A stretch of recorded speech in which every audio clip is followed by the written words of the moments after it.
Pemirsa, Polda Metro Jaya membongkar sindikat pengedar uang palsu senilai 22 miliar rupiah. 4 tersangka diamankan sementara 1 orang selaku pembeli uang palsu masih buron.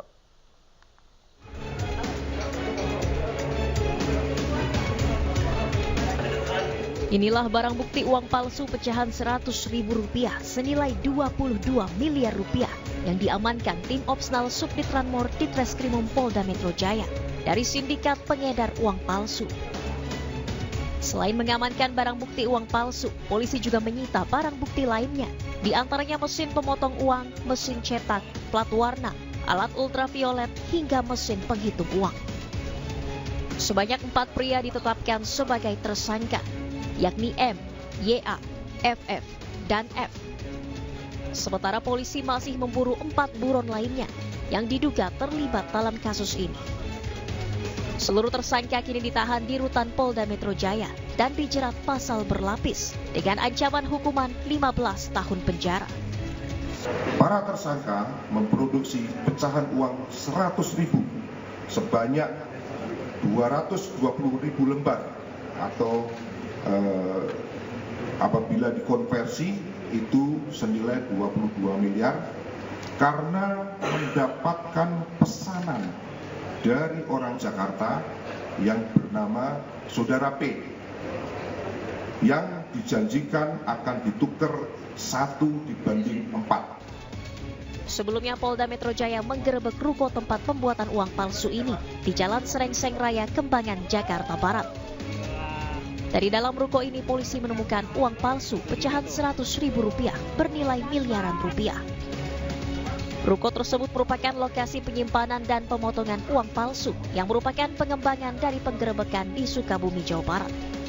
Tim Liputan iNews melaporkan. Pemirsa, beralih ke informasi lain, akibat gangguan pada sistem server data, pelayanan keimigrasian di Bandara Soekarno-Hatta, Tangerang, Banten terganggu. Penumpang rute luar negeri harus mengantri lebih lama karena pemeriksaan dilakukan secara manual.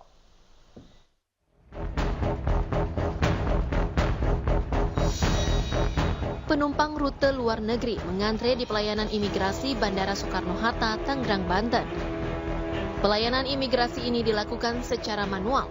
Mereka tidak bisa menggunakan sistem autogate akibat server down imbas gangguan pada sistem pusat data nasional Kemenkominfo. Selama 2 hari ini ada 45 konter manual yang disiapkan di Terminal 2 dan Terminal 3. Adapun gangguan pada server PDN terjadi sejak Kamis pagi. Karena ada masalah sistem untuk scan paspor ya, jadinya nunggunya lama banget. Terus untuk turis juga mereka pada komplain, ini kenapa sih lama banget kok di Indonesia seperti ini ya? Pintu otomatis? Oh, prosesnya kira berapa menit tuh Pak? Saya kebetulan ya agak belakang santai-santai aja, jadi saya nggak begitu ngantri Pak. Sementara itu, pihak bandara menyatakan meski terjadi gangguan, proses pemeriksaan di layanan keimigrasian tetap berjalan lancar. Sementara agar terhindar dari ketertinggalan pesawat, para penumpang diimbau datang 3 atau 4 jam lebih awal. Dari Tangerang, Banten, Hasnugara, iNews melaporkan. Langsung saja untuk mengetahui informasi selengkapnya kami telah terhubung dengan rekan Hasnugraha di Bandara Soekarno-Hatta, Tangerang, Banten. Selamat malam. Hasnu, ada berapa banyak penumpang yang ketinggalan pesawat akibat gangguan server ini? Ya, selamat malam Aldi dan juga pemirsa. Perlu kami sampaikan terlebih dahulu memang memasuki hari kedua keimigrasian Soekarno-Hatta masih melakukan pelayanan secara manual. Memang para penumpang dihimbau untuk datang 3-4 jam. Namun saat ini memang tidak terlihat begitu adanya layanan antrian begitu cukup panjang seperti hari kemarin untuk di luar. Tapi kalau untuk di dalam di area counter checking memang masih terdapat antrian yang begitu lumayan padat karena memang harus dilakukan secara manual. Untuk hari ini saja memang kebanyakan para penumpang yang datang maupun pergi tujuan rute internasional cukup ramai dikarenakan memang kedatangan mereka bisa sampai berdekatan antara satu pesawat dengan pesawat lainnya. Sebanyak sekitar 7 hingga 15 penerbangan jikalau memang di waktu sore hingga malam nanti. Kemudian memang adapun antisipasi yang dilakukan pihak imigrasi akibat server pusat data nasional yang saat ini masih dalam pemulihan atau sedang mengalami down, pihak imigrasi dibantu dengan stakeholder yang ada di bandara melakukan penguraian terhadap penumpang yang baru tiba agar tidak terjadi penumpukan di area kedatangan di dalam sana. Jadi memang di sini bekerjasama stakeholder antar imigrasi maupun dari pihak pengelola Bandara Soekarno-Hatta maupun pihak kepolisian, aviation security. Jadi penumpang dihimbau untuk menunggu di area tunggu tempat duduk yang telah disediakan untuk menunggu giliran melakukan proses keimigrasian sebelum keluar dari terminal Bandara Internasional Soekarno-Hatta ini.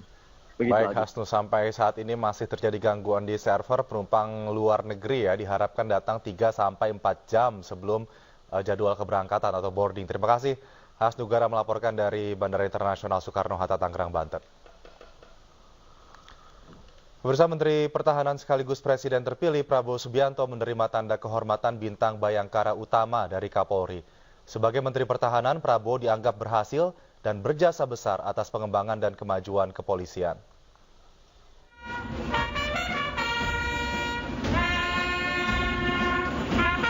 Kedatangan Menteri Pertahanan RI sekaligus Presiden terpilih Prabowo Subianto disambut dengan jajaran hormat senjata oleh pasukan yang bertugas.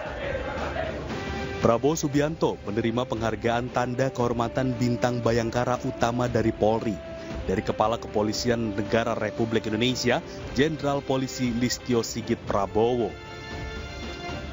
Penganugerahan ini diberikan kepada Prabowo atas dedikasinya dalam upaya peningkatan keamanan Indonesia. Kapolri menilai Prabowo berhasil dan berjasa besar atas pengembangan dan kemajuan kepolisian.